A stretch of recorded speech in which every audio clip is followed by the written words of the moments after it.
اور پھر سیکھنا کیا چاہیے، یہ بھی ترجیحات۔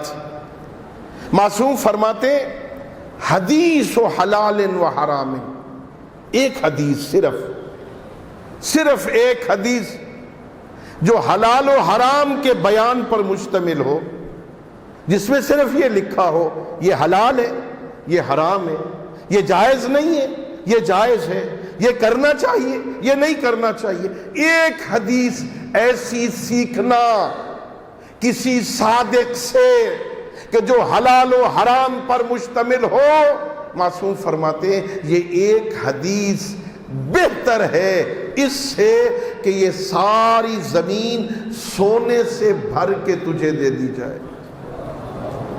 ایک حدیث حلال و حرام کی جس میں یہ بتایا ہو یہ حلال ہے، یہ حرام ہے۔ حلال و حرام کا علم حاصل کرنا سونے اور چاندی کے خزانوں سے بہتر، کوشش کرنی چاہیے ہمیں، وہ سیکھنا چاہیے۔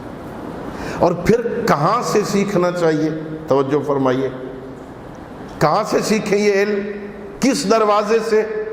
میں تو مجالس میں کہا کرتا ہوں بھئی علم سیکھنا چاہتے ہو نا، علم لینا چاہتے ہو نا، تو پیغمبر نے علم کا دروازہ بھی دکھایا ہے۔ انا مدینۃ العلم وعلی بابھا، وہاں آئیے، وہاں سے علم حاصل کیجئے۔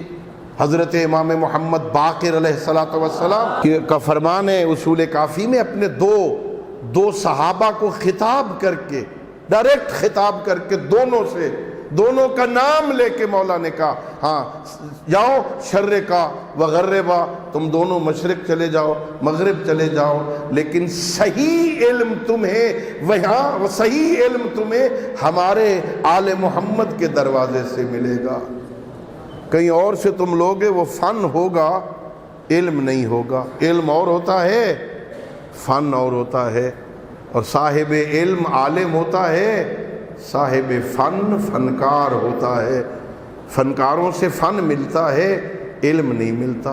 علم تمہیں ملے گا آل محمد کے دروازے سے۔ اور امیر المومنین فرماتے ہیں، سنو میں نے آج حدیث لکھی، ہاں مولا علی علیہ السلام فرماتے ہیں کہ ما من علم الا وانا افتحہ، کوئی علم ایسا نہیں ہے، کوئی علم ایسا نہیں ہے جس کی ابتدا علی سے نہ ہوتی ہو۔ علم کی ابتدا مجھ سے ہوتی ہے۔ اور آپ صاحبان علم طلبہ کرام ہیں، مطالعہ کیجئے علوم کی تاریخ، جب آپ پڑھیں گے نا تو آپ دیکھیں گے کہ سارے علوم کی ابتدا مولا متقیان سے ہو رہی ہے۔ جو بڑے بڑے فقہا اور لوگوں کے امام بھی آپ کو ملیں گے نا تو وہ بھی شاگرد ہیں بالواسطہ امیر المومنین علیہ السلام کے۔ کسی نے امام صادق علیہ السلام سے پڑھا، کسی نے ان کے شاگردوں سے پڑھا، کسی نے ان کے شاگردوں کے شاگردوں سے پڑھا، اور سلسلہ جا کے پہنچے گا امیر المومنین تک، علی ابن ابی طالب تک۔ فرماتے ہیں کوئی ایسا علم نہیں، توجہ چاہوں گا میں، کوئی ایسا علم نہیں جس کی ابتدا علی پہ نہ ہوتی ہو، اور فرمایا کوئی ایسا راز نہیں جس کا راز ہمارے 12ویں تک نہ پہنچتا ہو۔ سارے رازوں کا مجموعہ وہاں ہے۔ کون؟ 12واں۔ میں نے پڑھا خطبے میں، امیر المومنین کوفہ میں ایک دفعہ خطبہ دیتے ہوئے جب 12ویں امام کا ذکر کیا نا تو ایک جملہ فرمایا انہوں نے، وا شوقاً لرؤیتہ، علی حیدر کرار فرماتے ہیں میں 12ویں کے دیدار کے لیے تڑپ رہا ہوں۔ اللہ، 12ویں کے دیدار کے لیے تڑپ رہا ہوں۔